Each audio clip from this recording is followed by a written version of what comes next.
Hallelujah.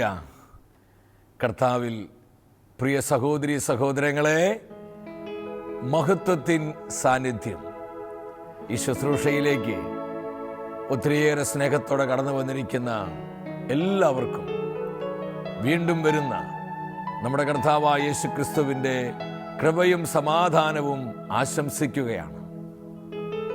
51 സങ്കീർത്തനം 17 തിരുവചനം. നുറുങ്ങിയ ഹൃദയത്തെ കർത്താവ് നിരസിക്കുകയില്ല. സങ്കീർത്തകനായ ദാവീദിന്റെ സ്വന്തം ജീവിത അനുഭവമാണിത്. നുറുങ്ങിയ ജീവിതത്തെ കർത്താവ് തള്ളിക്കളയുകയില്ല. ദാവീദിന്റെ ജീവിതത്തിൽ കൊടിയ ദുരിതങ്ങളും കഷ്ടതകളും മനസ്സിനെ നൊമ്പരപ്പെടുത്തുന്ന വിവിധങ്ങളായ മുറിപ്പാടുകളെല്ലാം ലഭിച്ചവനാണ്. എന്നാൽ ഇതിൻ്റെ എല്ലാം നടുവിൽ കർത്താവിൻ്റെ സാന്നിധ്യം അനുഭവിക്കുവാൻ ദാവീദിന് കഴിഞ്ഞു. സ്വന്തം ജീവിതം നമ്മോട് ഏറ്റുപറയുകയാണ്. നുറുങ്ങിയ ഹൃദയങ്ങളെ കർത്താവ് ഉപേക്ഷിക്കുകയില്ല. നമുക്കും ഹൃദയനുറക്കത്തോടെ പ്രാർത്ഥിക്കാം. ഈ കാലഘട്ടത്തെ വിവേചിച്ചുകൊണ്ട് സ്വർഗത്തിൻ്റെ കണ്ണുനീര്, സ്വർഗത്തിൻ്റെ നൊമ്പരം തിരിച്ചറിഞ്ഞ് പ്രാർത്ഥനയുടെ ആത്മാവിൽ നിറയപ്പെട്ട് കർത്താവിൻ്റെ ആവശ്യങ്ങൾക്ക് വേണ്ടി, സ്വർഗത്തിൻ്റെ നിലവിളികൾക്കായി നമുക്ക് മുട്ടുമടക്കാം. നമ്മുടെ മനസ്സിനെ ഭാരപ്പെടുത്തുന്ന എല്ലാ ആകുലതകളും, നമ്മുടെ കുടുംബത്തെക്കുറിച്ച്, മക്കളെക്കുറിച്ച്, ഭാവിയെക്കുറിച്ച്, സാമ്പത്തിക പരാധീനതകളെക്കുറിച്ച്, നഷ്ടപ്പെട്ടു പോയ ജോലി, വിവാഹം നടക്കാത്ത അവസ്ഥ, ഭവന നിർമ്മാണം കഴിയാതെ പോകുന്നു, വിട്ടുമാറാത്ത രോഗപീഠങ്ങൾ, പ്രാർത്ഥനയിൽ കൃപയിൽ വളരാൻ പറ്റാത്ത അവസ്ഥകൾ, ഇങ്ങനെ വിവിധങ്ങളായ വിഷയങ്ങൾ നമ്മെ അലട്ടുന്നുണ്ട്. എല്ലാം നമ്മുടെ കർത്താവിൻ്റെ ബലമുള്ള കരങ്ങളിലേക്ക് ഏൽപ്പിച്ചു കൊടുക്കുക. നമ്മെക്കുറിച്ച് വിചാരമുള്ളവനാണ് നമ്മുടെ കർത്താവ്. വലതുകരം സ്വർഗത്തിലേക്ക് ഉയർത്തി നമ്മുടെ മധ്യയുള്ള പരിശുദ്ധാത്മാവിൻ്റെ ജീവനുള്ള സാന്നിധ്യം അനുഭവിച്ച് ഇന്നത്തെ എല്ലാ ശുശ്രൂഷകളെയും ദൈവത്തിൻ്റെ ആത്മാവിന് നമ്മൾ അടിയറവ് വയ്ക്കുകയാണ്. പരിശുദ്ധാത്മാവ് എല്ലാം ഏറ്റെടുത്ത് നിയന്ത്രിക്കട്ടെ. നമ്മൾ ഒരുമിച്ച് പ്രാർത്ഥിക്കുന്നു. കർത്താവായ ദൈവമേ, കർത്താവായ ദൈവമേ, പരിശുദ്ധാത്മാവിനെ വർഷിക്കണമേ, പരിശുദ്ധാത്മാവിനെ വർഷിക്കണമേ. ദൈവത്തിന്റെ ആത്മാവേ, ദൈവത്തിന്റെ ആത്മാവേ, ഞങ്ങളിൽ നിറയണമേ, ഞങ്ങളിൽ നിറയണമേ. പരിശുദ്ധാത്മാവേ, പരിശുദ്ധാത്മാവേ, ഞങ്ങളിലൂടെ നിറഞ്ഞൊഴുകണമേ, നിറഞ്ഞൊഴുകണമേ. പരിശുദ്ധാത്മാവേ, പരിശുദ്ധാത്മാവേ, ശുദ്ധീകരണ ആത്മാക്കൾക്കായി ത്യാഗമെടുത്ത് പ്രാർത്ഥിക്കുവാൻ, സ്നേഹത്തോടെ പ്രാർത്ഥിക്കുവാൻ ഞങ്ങളുടെ അനുദിന ജീവിതത്തിലെ സഹനങ്ങളും വേദനകളും സ്നേഹത്തോടെ കാഴ്ചവെക്കുവാൻ ഞങ്ങളെ സഹായിക്കണമേ. പരിശുദ്ധാത്മാവേ, ഞങ്ങളെ ശക്തിപ്പെടുത്തണമേ, ഞങ്ങളിലൂടെ സംസാരിക്കണമേ. യേശുവേ നന്ദി, യേശുവേ സ്തുതി. നമ്മൾ ഒരുമിച്ച് ദൈവത്തിന്റെ ആത്മാവ് നമ്മളെ ശുദ്ധീകരിക്കുവാനായി, പ്രത്യേകമായി ശുദ്ധീകരണ സ്ഥലത്ത് സങ്കടം അനുഭവിക്കുന്ന എല്ലാ ശുദ്ധീകരണ ആത്മാക്കൾക്കായി നമ്മൾ ഹൃദയനുറുക്കത്തോടെ പ്രാർത്ഥിക്കുകയാണ്. കർത്താവേ, ഇവിടെ കടങ്ങൾക്ക് പൊറുതിയും പാപങ്ങൾക്ക് മോചനം കൊടുക്കണമേ. അവരെ നിത്യ സൗഭാഗ്യത്തിലേക്ക് പ്രവേശിപ്പിക്കണമേ. നിത്യജീവന്റെ അനുഭവം നൽകണമേ. ആഗ്രഹത്തോടെ പ്രാർത്ഥിച്ച് ഈ വരികൾ നമ്മൾ ഒരുമിച്ച് ഒരു മനസ്സോടെ ചേർന്ന് പാടുന്നു. Come holy spirit. ശുദ്ധീകരിക്കണമേ, എന്നെ ശുദ്ധീകരിക്കണമേ. ആത്മാവാ അഗ്നിയിറക്കി ശുദ്ധീകരിക്കണമേ. ഓ പരിശുദ്ധാത്മാവേ, ലോകത്തിലെല്ലാം മലിനതകളിൽ എല്ലാവിധ അശുദ്ധതകളിൽ നിന്ന്, ലോകത്തിന്റെ ജഡമോഹങ്ങളിൽ നിന്ന് കർത്താവേ ഞങ്ങളെ ശുദ്ധീകരിക്കണമേ. തിരുച്ചോരയാൽ ഞങ്ങളെ കഴുകണമേ. തിരുനാമത്താൽ മുദ്ര ചെയ്യണമേ. ഹോളി സ്പിരിറ്റ് ഒരുമിച്ച് പാടുന്നു. ശുദ്ധീകരിക്കണമേ, എന്നെ ശുദ്ധീകരിക്കണമേ. ആത്മാവാ അഗ്നിയിറക്കി ശുദ്ധീകരിക്കണമേ. ഓ ഹോളി സ്പിരിറ്റ്, ദൈവത്തിന്റെ തീയായി വന്ന് ഞങ്ങളെ ശുദ്ധി ചെയ്യണമേ. ശുദ്ധീകരണാത്മാക്കൾക്കായി ഞങ്ങൾ ഒരു മനസ്സോടെ പ്രാർത്ഥിക്കുന്നു. നമ്മുടെ കടങ്ങൾക്ക് പൊറുതി കൊടുക്കണമേ. പാപങ്ങൾക്ക് മോചനം കൊടുക്കണമേ. സ്വർഗരാജ്യത്തിൽ അവരെ പ്രവേശിപ്പിക്കണമേ. Holy spirit, holy spirit. ആത്മാവാ അഗ്നിയിറക്കി ശുദ്ധീകരിക്കണമേ. Spirit move. അനേകായിരങ്ങൾ ഉണർത്തണമേ. ശുദ്ധീകരണാത്മാക്കൾക്കായി പ്രാർത്ഥിക്കാൻ 10,000 പ്രചോദിപ്പിക്കണമേ. ആത്മാവേ, ആത്മാവേ, ആത്മാവേ, ഇരക്കരങ്ങളെ ഉയർത്തി ഇടിമുഴക്ക ശക്തിയോടെ പെരുവെള്ളത്തിന്റെ ഇരമ്പലോടെ ജീവിക്കുന്ന കർത്താവിന്റെ ആത്മാവിനെ നമ്മൾ ഒരുമിച്ച് വിളിക്കുന്നു. പരിശുദ്ധാത്മാവേ, പരിശുദ്ധാത്മാവേ, ദൈവത്തിന്റെ റൂഹായേ, ആഞ്ഞു വീശണമേ. Hallelujah, hallelujah, hallelujah, hallelujah. അന്ധകാര കെട്ടുകള്, പൈശാചികാധിപത്യങ്ങള്, നാരിക ബന്ധനങ്ങള് യേശുനാമത്തിന് അനന്ത ശക്തിയാൽ തകർക്കപ്പെടട്ടെ. Hallelujah, hallelujah. പരിശുദ്ധാത്മാവേ, ശുദ്ധീകരണ സ്ഥലത്തെ കുറിച്ചും ശുദ്ധീകരണ ആത്മാക്കളെ കുറിച്ചും ജനലക്ഷങ്ങളെ ബോധ്യപ്പെടുത്തണമേ. ഈ നാളുകളിൽ സ്വർഗത്തിന്റെ വേദന തിരിച്ചറിഞ്ഞ് സ്വർഗത്തെ നിറയ്ക്കുന്നവരായി ഞങ്ങളെല്ലാം രൂപപ്പെടുവാൻ പരിശുദ്ധാത്മാവെ ഞങ്ങൾ അനോയിന്റ് ചെയ്യണമേ. Hallelujah, hallelujah, hallelujah. ആത്മശക്തി അനേകായിരങ്ങളിലേക്ക് വ്യാപരിക്കട്ടെ. എല്ലാ തിന്മടാധിപത്യങ്ങളും പരിശുദ്ധാത്മ ശക്തിയാ നിർവീര്യമാകട്ടെ. Come holy spirit. പരിശുദ്ധാത്മാവെ, കുടുംബങ്ങളെ ഉണർത്തണമേ. സന്യാസ ഭവനങ്ങൾ ഉണർത്തണമേ. ആത്മീയ കൂട്ടായ്മകൾ ഉണർത്തണമേ. സഭാ സമൂഹങ്ങൾ ഉണർത്തണമേ. Holy spirit, anoint us, anoint us. ശുദ്ധീകരണ ആത്മാക്കൾക്കായി പരിത്യാഗമെടുത്ത് പ്രാർത്ഥിക്കുക. പരിശുദ്ധാത്മാവെ, ആയിരങ്ങളെ പ്രചോദിപ്പിക്കണമേ. ഈശോയേ നന്ദി. പരിശുദ്ധാത്മാവേ നന്ദി. പരിശുദ്ധ അമ്മ മാതാവേ, അമ്മയുടെ വിമല ഹൃദയത്തിലേക്ക് ഞങ്ങളെല്ലാ നിയോഗങ്ങളെ സമർപ്പിക്കുന്നു. പ്രത്യേകമായി ശുദ്ധീകരണ ആത്മാക്കളെ സമർപ്പിക്കുകയാണ്. ശൗസേ പിതാവേ, സകല വിശുദ്ധരെ മലാഖമാരെ പ്രാർത്ഥിക്കണമേ. ആമേൻ. ഹല്ലേലൂയ.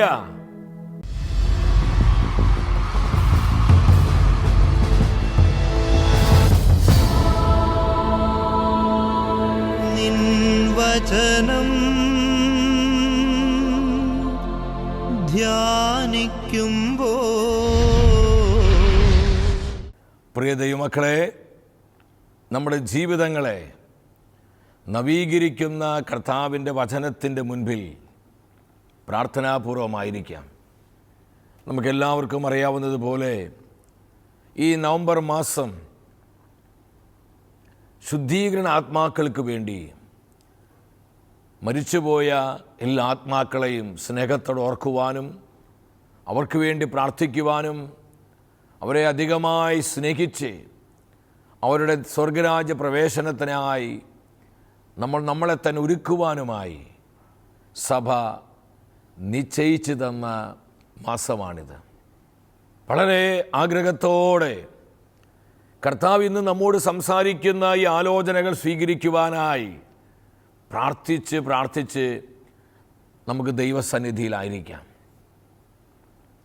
ഇന്നത്തെ വചന ശുശ്രൂഷയിലൂടെ പരിശുദ്ധാത്മാവ് നമുക്ക് നൽകുന്ന ആലോചന ശുദ്ധീകരണ സ്ഥലവും ശുദ്ധീകരണ ആത്മാക്കളും.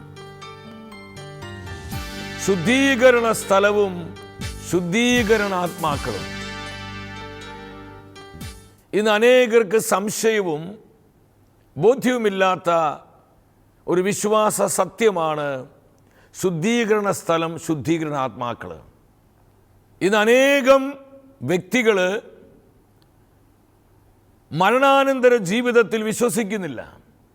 അത് കെട്ടുകഥയായും മനുഷ്യൻ്റെ ഭാവന സൃഷ്ടിയായും മിഥ്യാസങ്കല്പമായും കരുതുന്ന ജനലക്ഷങ്ങൾ ഈ നാളുകളിലുണ്ട്. എൻ്റെ സഹോദരി സഹോദരങ്ങളെ, കർത്താവിൻ്റെ വചനവും സഭയുടെ പ്രബോധനവും സഭാപിതാക്കന്മാരുടെ പഠനങ്ങളും സഭയിലെ വിശുദ്ധാത്മാക്കളുടെ സാക്ഷ്യങ്ങളും അനുഭവങ്ങളും എന്താണ് നമ്മെ പഠിപ്പിക്കുന്നത്? കർത്താവിൻ്റെ വചനം മാറ്റമില്ലാത്തതാണ്. ഈശോ പറഞ്ഞു, ആകാശം ഭൂമിയും മാറിയാലും എൻ്റെ വചനം മാറുകയില്ല എന്ന് നമ്മുടെ കർത്താവ് പറഞ്ഞിട്ടുണ്ടെങ്കിൽ മറ്റെന്തിനേക്കാളും കർത്താവിൻ്റെ വാക്കുകളെ പരിപൂർണമായും നമുക്ക് വിശ്വസിക്കാം. സ്വർഗനരക ശുദ്ധീകരണ സ്ഥലം അത് വലിയൊരു യാഥാർത്ഥ്യമാണ്. തിരുസഭയുടെ കാലത്തുമുള്ള വിശ്വാസ സത്യമാണ് ഈ സ്വർഗനരക ശുദ്ധീകരണ സ്ഥലങ്ങൾ. ഇന്ന് പ്രത്യേകമായി നമ്മൾ ചിന്തിക്കുന്നത് അല്പമായിട്ട് ശുദ്ധീകരണ സ്ഥലവും ശുദ്ധീകരണ ആത്മാക്കളാണ്. ശുദ്ധീകരണ സ്ഥലത്തെക്കുറിച്ച് നമ്മുടെ കർത്താവ് തന്നെ എന്താ പറഞ്ഞിരിക്കുന്നത്? സഭയുടെ പ്രബോധനവും സഭാപിതാക്കന്മാർ വിശുദ്ധരെല്ലാം പല പ്രാവശ്യവും ശുദ്ധീകരണ ആത്മാക്കളെക്കുറിച്ചും ശുദ്ധീകരണ സ്ഥലത്തെക്കുറിച്ചും അവിടുത്തെ വിവിധങ്ങളായ യാതനകളെക്കുറിച്ചും വേദനകളെക്കുറിച്ചും അവർ അനുഭവിക്കുന്ന സഹനങ്ങളെക്കുറിച്ചൊക്കെ ഒരുപാട് നമ്മോട് പങ്കുവച്ചിട്ടുണ്ട്. ലൂക്കായുടെ സുവിശേഷം 12-ാം അധ്യായം 47-ഉം 48-ഉം തിരുവചനങ്ങൾ. യജമാനന്റെ ഹിതം അറിഞ്ഞിട്ടും അതനുസരിച്ച് പ്രവർത്തിക്കുകയോ അതിനൊരുങ്ങുകയോ ചെയ്യാത്ത ഭൃത്യൻ കഠിനമായി പ്രഹരിക്കപ്പെടും. എന്നാൽ അറിയാതെയാണ് ഒരുവൻ ശിക്ഷാർഹമായി തെറ്റ് ചെയ്യുന്നതെങ്കിൽ അവൻ ലഘുവായി പ്രഹരിക്കപ്പെടുകയുള്ളൂ.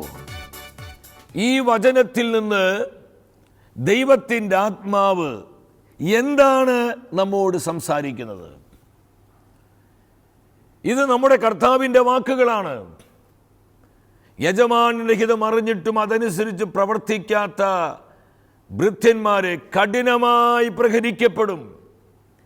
എന്നാൽ അതറിയാതെ പെരുമാറിയവർ ലഘുവായാണ് പ്രഹരിക്കപ്പെടുന്നത്. ഈ ലോക ജീവിതത്തിൽ നമ്മൾ എന്തുമാത്രം അതീവ പ്രാധാന്യത്തോടെ നമ്മുടെ ജീവിതത്തെ കാണണമെന്ന് ഈ വചനം നമ്മെ ഉദ്ബോധിപ്പിക്കുകയാണ്. കർത്താവ് പറഞ്ഞു, യജമാനന്റെ ഹിതം അറിഞ്ഞ് ജീവിക്കണം. മത്തായിയുടെ സുവിശേഷം 5-ാം അധ്യായം 26-ാം വചനം. അവസാനത്തെ ചില്ലിക്കാശ് കൊടുത്തു വീട്ടാതെ നീ അവിടെ നിന്ന് പുറത്തു വരികയില്ല. കർത്താവിൻ്റെ മനോഹരമായ വചനമാണിത്. പല സഭാ പണ്ഡിതന്മാരും ദൈവശാസ്ത്രജ്ഞന്മാരും ഇത് ശുദ്ധീകരണ സ്ഥലവുമായി ബന്ധപ്പെടുത്തുന്നുണ്ട്. അവസാനത്തെ ചില്ലിക്കാശ് കൊടുത്തു വീട്ടാതെ. എന്താണ് ഈ വചനത്തിൻ്റെ അർത്ഥം? നമ്മുടെ ആത്മാവിൻ്റെ കടങ്ങൾ പൂർണ്ണമായി നമ്മൾ കൊടുത്തു വീട്ടാതെ, കടങ്ങൾക്ക് പരിപൂർണമായും പൊറുതി കിട്ടാതെ നമ്മൾ ആരും സ്വർഗരാജ്യത്തിൽ പ്രവേശിക്കുകയില്ല. നിത്യസൗഭാഗ്യ പ്രവേശനത്തിന് പരിപൂർണമായ വിശുദ്ധീകരണം ആവശ്യമാണ്. നമ്മുടെ കർത്താവ് പറഞ്ഞു, അവസാനത്തെ ചില്ലിക്കാശ്. ഇത് തന്നെ ലൂക്കായുടെ സുവിശേഷം 12-ൽ കാണുന്നുണ്ട്. അവസാനത്തെ തുട്ട് കൊടുത്ത് വീട്ടുന്നത് വരെ നീ അവിടെ നിന്ന് പുറത്തു വരികയില്ല. പരിപൂർണമായ ശുദ്ധീകരണം നമുക്ക് ആവശ്യമാണ് പ്രിയപ്പെട്ടവരെ. അതുകൊണ്ടാണ് വെളിപാട് 21-27 പറയുന്നത്, കുഞ്ഞാടിൻ്റെ ജീവഗ്രന്ഥത്തിൽ പേരെഴുതപ്പെട്ടവർ മാത്രമേ അതിൽ പ്രവേശിക്കൂ. ഏതിൽ? സ്വർഗത്തിൽ. അശുദ്ധമായതൊന്നും സ്വർഗത്തിൽ കയറുകയില്ല. മ്ലേച്ഛത പ്രവർത്തിക്കുന്നവരെ, കൗടില്യത്തോടെ ജീവിക്കുന്നവരെ, കാപട്യമായി ജീവിക്കുന്നവരെ, അഹങ്കാരികള്, അവരാരും സ്വർഗത്തിൽ പ്രവേശിക്കുകയില്ല. അശുദ്ധമായതൊന്നും, അൺക്ലീൻഡായ ഒന്നും കയറുകയില്ല. പരിപൂർണമായ ശുദ്ധീകരണം, അതിൻ്റെ തെളിവാണ് ശുദ്ധീകരണ സ്ഥലം. അപ്പം കർത്താവിൻ്റെ മഹാകരുണയുടെ അടയാളമാണ് ശുദ്ധീകരണ സ്ഥലം. ഞാൻ പലപ്പോഴും ചിന്തിക്കാറുണ്ട്, ശുദ്ധീകരണ സ്ഥലം കർത്താവ് നമുക്ക് വേണ്ടി ഒരുക്കിയിട്ടില്ലായിരുന്നുവെങ്കിൽ ഇന്ന് അനേകം ആത്മാക്കള് നിത്യ നരകത്തിൽ നിബന്ധിക്കുമായിരുന്നു. കാരണം സ്വർഗത്തിൽ പ്രവേശിക്കണമെങ്കിൽ പരിപൂർണമായ വിശുദ്ധീകരണം ആവശ്യമാണ്. പൂർണ്ണമായ ശുദ്ധീകരണം നേടിയ ഒരു ആത്മാവിന് മാത്രമാണ് നമ്മുടെ കർത്താവിനോട് കൂടെ അവിടുത്തെ നിത്യമഹത്വത്തിൽ വസിക്കുവാനായി കഴിയുന്നത്. കാരണം നമ്മുടെ കർത്താവ് പരിശുദ്ധരിൽ പരിശുദ്ധനാണ്. അവൻ്റെ സാന്നിധ്യത്തിന് മുൻപിൽ നമ്മൾ നിൽക്കണമെങ്കിൽ അതിന് തക്ക ശുദ്ധീകരണം നമുക്ക് വേണം ദൈവമക്കളെ. നേരിയ അശുദ്ധി പോലും ഉണ്ടെങ്കിൽ സ്വർഗത്തിൽ കയറുകയില്ല എന്ന് ദൈവത്തിൻ്റെ തിരുവെഴുത്ത് വ്യക്തമായി നമ്മളെ ബോധ്യപ്പെടുത്തുകയാണ്. ഇവിടെയാണ് ശുദ്ധീകരണ സ്ഥലത്തിന് പ്രസക്തി വരുന്നത്. എൻ്റെ സഹോദരി സഹോദരങ്ങളെ, ഇത് കെട്ടുകഥകളല്ല. ഇതിനെക്കുറിച്ച് സഭ എന്താണ് പഠിപ്പിക്കുന്നത്? കത്തോലിക്ക സഭയുടെ മതബോധന ഗ്രന്ഥം 1030-31 ഖണ്ഡികകളിൽ സഭ ശുദ്ധീകരണ സ്ഥലത്തെക്കുറിച്ച് പറയുന്നുണ്ട്. നമുക്ക് ഡിസ്പ്ലേ ചെയ്യുന്നത് ശ്രദ്ധിച്ച് ഒരുമിച്ച് വായിക്കാം.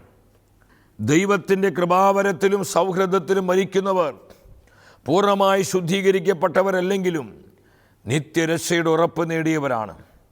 എന്നാൽ സ്വർഗീയ ആനന്ദത്തിലേക്ക് പ്രവേശിക്കുവാൻ ആവശ്യമായ വിശുദ്ധി നേടുന്നതിന് വേണ്ടി അവർ മരണാനന്തരം ശുദ്ധീകരണത്തിന് വിധേയരായിത്തീരുന്നു.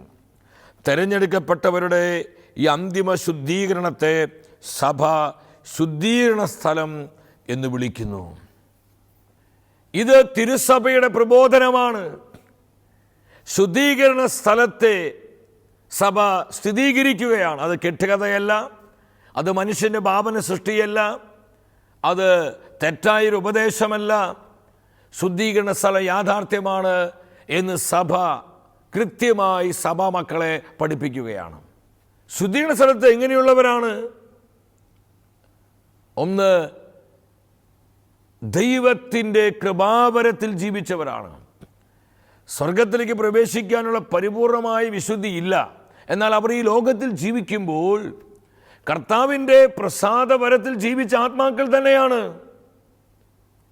രണ്ടാമത്, ദൈവമായിട്ടുള്ള സൗഹൃദത്തിൽ ജീവിച്ചവരെ, കർത്താവുമായിട്ടുള്ള ഫെല്ലോഷിപ്പിൽ, ആ കമ്മ്യൂണിയൻ ജീവിച്ച ആത്മാക്കളാണ് ശുദ്ധീകരണാത്മാക്കൾ. എന്താണ് വിഷയം? നിത്യ സൗഭാഗ്യത്തിലേക്ക് പ്രവേശിക്കപ്പെടാൻ തക്ക വിശുദ്ധി അവർക്കില്ല. എന്നാൽ കർത്താവുമായി സൗഹൃദത്തിൽ ജീവിച്ചവരാ. നരകത്തിൽ നിബന്ധിച്ച ആത്മാക്കളെ പോലെയല്ല. മൂന്നാമത്, സഭ കൃത്യമായി പറയുന്നു, പരിപൂർണമായും ശുദ്ധീകരിക്കപ്പെടാത്ത ആത്മാക്കൾ. ഇത്തരത്തിലുള്ള ആത്മാക്കളുടെ അന്തിമമായ ശുദ്ധീകരണം നടക്കുന്ന ആ ഇടമാണ് ശുദ്ധീകരണ സ്ഥലം. അതിനെയാണ് ശുദ്ധീകരണ സ്ഥലമെന്ന് സഭ വിശേഷിപ്പിക്കുന്നത്. ഇത് കർത്താവിൻ്റെ മഹാകരുണയാണ്. ദൈവത്തിൻ്റെ സ്നേഹത്തിൻ്റെ അടയാളമാണ് ശുദ്ധീകരണ സ്ഥലം. പ്രിയപ്പെട്ടവരെ, ഇതിനെക്കുറിച്ച് എത്രയോ വിശുദ്ധർക്ക് സാക്ഷ്യങ്ങളുണ്ട്. അനേകർക്ക് ഇത് വിശ്വസിക്കാൻ പറ്റുന്ന ഒരു കാലഘട്ടത്തിൽ എൻ്റെ വ്യക്തിപരമായ ജീവിതത്തിൽ ഞാനും സ്വർഗത്തെക്കുറിച്ചും നരകത്തെക്കുറിച്ചും നല്ല ബോധ്യമുണ്ടായിരുന്നു. പക്ഷേ ശുദ്ധീകരണ ആത്മാക്കളെക്കുറിച്ചും ശുദ്ധീകരണ സ്ഥലത്തെക്കുറിച്ചും ബോധ്യമുണ്ടെങ്കിലും ആഴമേറിയൊരു ബോധ്യമില്ലായിരുന്നു. എന്നാൽ വർഷങ്ങൾക്ക് മുമ്പ് കർത്താവ് ചില അനുഭവങ്ങളിലൂടെ കൃത്യമായി പഠിപ്പിച്ച് ബോധ്യപ്പെടുത്തി. ഇത് കെട്ടുകഥയല്ല. അതുകൊണ്ട് കർത്താവ് തന്നെ നമ്മുടെ ഹൃദയത്തിൻ്റെ കണ്ണുകളെ പ്രകാശിപ്പിക്കണം. ഉപദേശം കൊണ്ട് ഈ പീഡ വിട്ടുമാറുകയില്ല. പ്രിയപ്പെട്ടവരെ, കർത്താവ് തന്നെ നമ്മുടെ ആന്തരിക നയനങ്ങളെ തുറന്നാൽ മാത്രമാണ് ഈ സത്യം ഗ്രഹിക്കാൻ നമുക്ക് സാധിക്കുകയുള്ളൂ. ഇന്ന് ഏറ്റവും അധികം അവഗണിക്കപ്പെടുന്ന ഒരു സമൂഹമാണ് ശുദ്ധീകരണാത്മാക്കള്. സമരസഭയിലായിരിക്കുന്ന ഞാനും നിങ്ങളും അവരെ വേണ്ട വിധം പരിഗണിക്കുന്നില്ല, അവരെ ഓർക്കുന്നില്ല, അവരെ സ്നേഹിക്കുന്നില്ല, അവർക്ക് വേണ്ടി പ്രാർത്ഥിക്കുന്നില്ല, അവരെ അവഗണിക്കുന്നു, മാറ്റി നിർത്തുന്നു. പലപ്പോഴും നമ്മൾ അവരെക്കുറിച്ച് യാതൊരു വിധത്തിലുള്ള ഓർമ്മ പോലും നമുക്കില്ല. ശുദ്ധീകരണ ആത്മാക്കൾക്ക് അവർക്കായി ഒന്നും ചെയ്യാൻ സാധിക്കില്ല. അവർക്ക് ഇനി അനുദപിക്കാനോ മാനസാന്തരപ്പെടുവാനോ അവർക്ക് വേണ്ടി പ്രാർത്ഥിക്കാനോ പരിത്യാഗം ചെയ്യാനോ ഒരു ശുദ്ധീകരണാത്മാവിന് അതൊക്കെ ഈ ലോകത്തിൽ മാത്രമാണ്. ഈ ലോകം വിട്ടുപോയാൽ എൻ്റെ പ്രിയപ്പെട്ടവരെ, ഇതിനൊന്നും യാതൊരു അവസരവും സാധ്യതയും നമുക്കില്ല. അപ്പോൾ ശുദ്ധീകരണാത്മാക്കളെ സഹായിക്കാൻ കഴിയുന്നത് സമരസഭയിലായിരിക്കുന്ന എനിക്കും നിങ്ങൾക്കുമാണ്. ഈ ഭൂമിയിലെ തീർത്ഥാടന സഭയ്ക്ക് മാത്രമാണ് സകല സഭയിലായിരിക്കുന്ന ശുദ്ധീകരണാത്മാക്കളെ സഹായിക്കാൻ കഴിയുന്നത്. നമ്മുടെ പ്രാർത്ഥനകൾ, നമ്മൾ അർപ്പിക്കുന്ന വിശുദ്ധ കുർബാനകൾ, നമ്മുടെ പരിത്യാഗങ്ങൾ, നമ്മുടെ സഹനങ്ങൾ, നമ്മുടെ ജീവിതത്തിൽ നമ്മൾ ഏറ്റെടുക്കുന്ന ചില പരിത്യാഗങ്ങൾ, പ്രാശ്ചിത്ത പ്രവർത്തികൾ, നമ്മുടെ ദാനധർമ്മങ്ങൾ, കാരുണ്യ പ്രവർത്തികൾ, ശുദ്ധീകരണാത്മാക്കൾക്കായി നമ്മൾ നേടിയെടുക്കുന്ന സഭയുടെ ദണ്ഡവിമോചനങ്ങൾ, ഇതിലൂടെ എല്ലാം അവരുടെ കടങ്ങൾക്ക് പൊറുതിയും പാപങ്ങൾക്ക് മോചനം ലഭിച്ച് അവർ സ്വർഗരാജ്യത്തിന് പ്രവേശനമുള്ളവരായി മാറുന്നു. അങ്ങനെ കർത്താവിൻ്റെ നീതി അതാണ് നമ്മോട് ആവശ്യപ്പെടുന്നത്. ദൈവത്തിൻ്റെ കരുണ ഈ ലോകത്തിൽ മാത്രമാണ് പ്രിയപ്പെട്ടവരെ. മരണാനന്തരം നീതിയാണ്. ദൈവത്തിൻ്റെ നീതിയുടെ മുൻപിലാണ് നമ്മൾ. കർത്താവിന് ഇവരെയെല്ലാം സ്വർഗത്തിലേക്ക് കൂട്ടിക്കൊണ്ടുപോകാൻ ആഗ്രഹമുണ്ട്, എന്നാൽ കർത്താവിൻ്റെ നീതി അതിനനുവദിക്കുന്നില്ല. അപ്പോൾ പിന്നെ അതിനുള്ള വഴി എന്താ?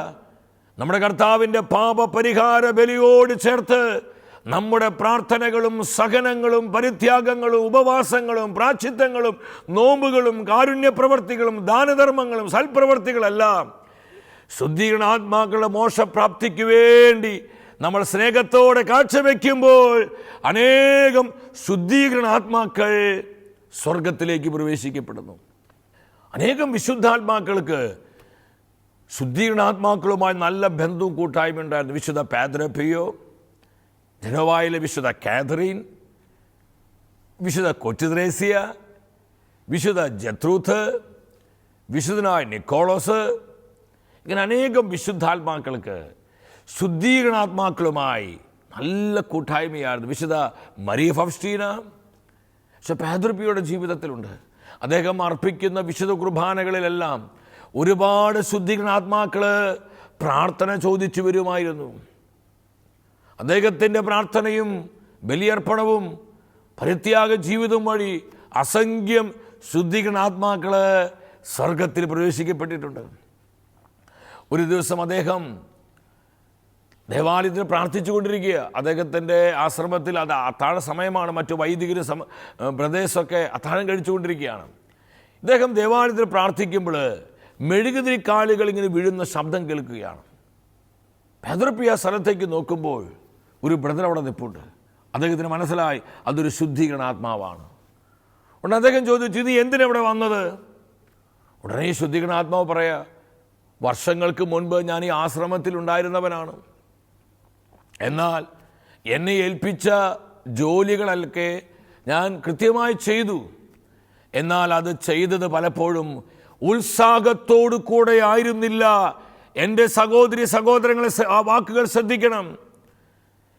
എനിക്ക് നിർദ്ദേശിക്കപ്പെട്ട, എന്നെ ഭരമേൽപ്പിച്ച എൻ്റെ ഉത്തരവാദിത്തങ്ങൾ ഞാൻ ചെയ്തു തീർത്തു. എന്നാൽ തീഷ്ണതയോടെയും സ്നേഹത്തോടെയും ഉത്സാഹത്തോടും കൂടി ആയിരുന്നില്ല.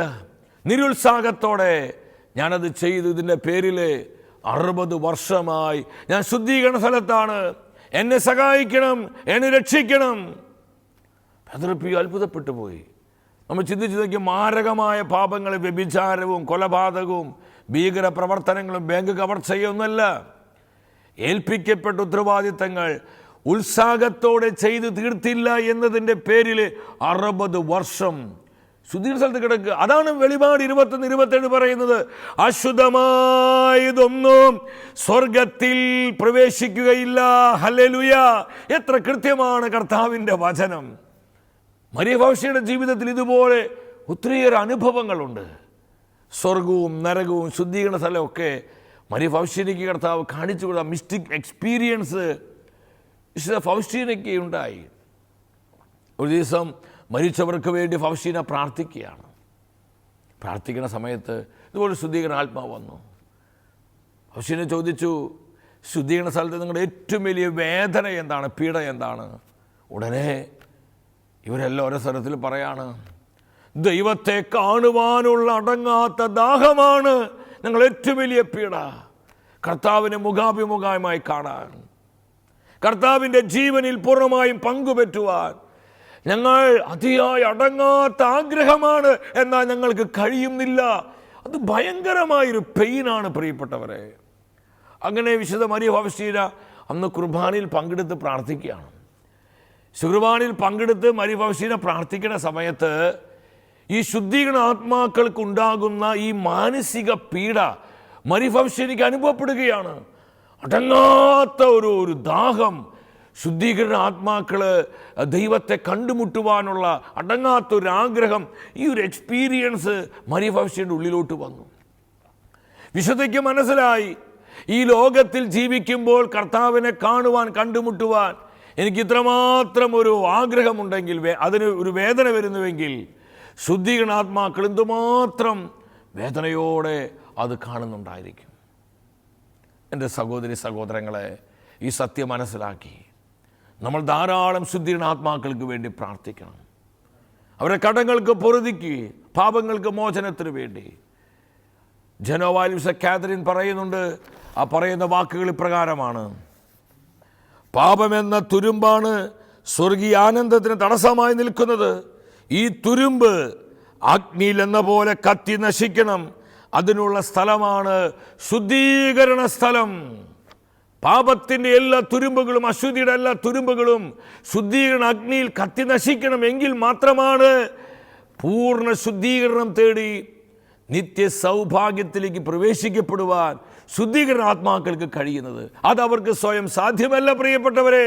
അതുകൊണ്ടാണ് സമരസഭയിലായിരിക്കുന്ന നമ്മുടെ പ്രാർത്ഥനകൾക്ക് വേണ്ടി അവർ നിലവിളിക്കുന്നത്: ഞങ്ങളെ രക്ഷിക്കണമേ, ഞങ്ങളെ രക്ഷിക്കണമേ, യാതനയുടെ സഹനത്തിൻ്റെ ഈ സ്ഥലത്ത് നിന്ന് ഞങ്ങളെ രക്ഷിക്കണമേ.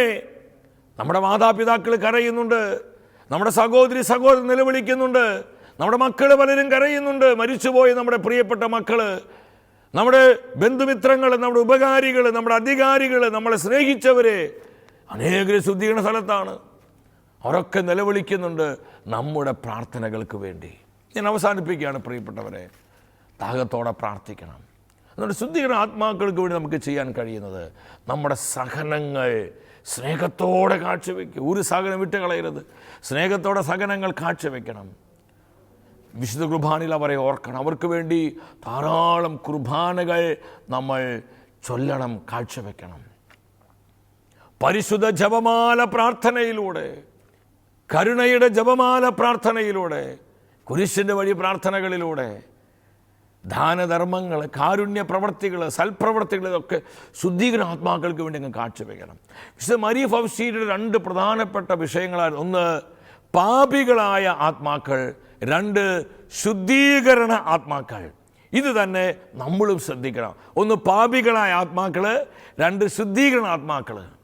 അവസാനമായിട്ട് ഈ ശുദ്ധീകരണ ആത്മാക്കൾക്ക് വേണ്ടി സഭ നിശ്ചയിച്ചിരിക്കുന്ന, സഭ തന്നിരിക്കുന്ന ദണ്ഡവിമോചനങ്ങൾ അവർക്ക് വേണ്ടി നമ്മൾ സ്വീകരിച്ച് അവരുടെ കടങ്ങൾക്ക് പൊറുതി കൊടുക്കണം, പാപങ്ങൾക്ക് മോചനം കിട്ടണം.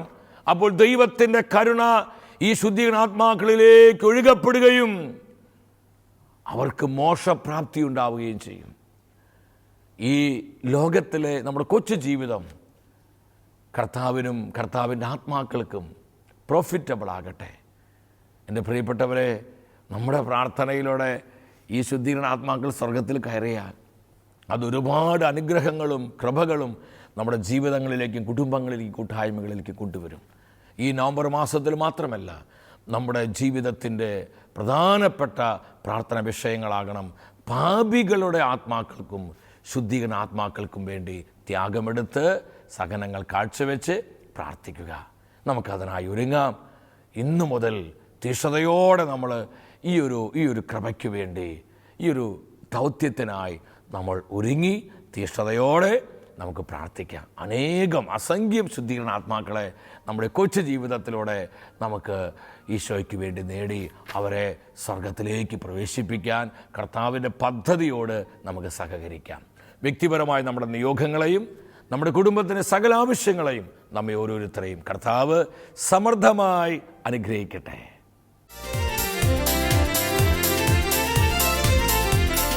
മഹത്വമേ മഹത്വമേ മഹത്വത്തിൻ രാജാവേ, മഹത്വത്തിൻ സാന്നിധ്യം. മഹത്വമേ മഹത്വമേ മഹത്വത്തിൻ കർത്താവേ, മഹത്വത്തിൻ സാന്നിധ്യം. മഹത്വമേ മഹത്വമേ മഹത്വത്തിൻ രാജാവേ.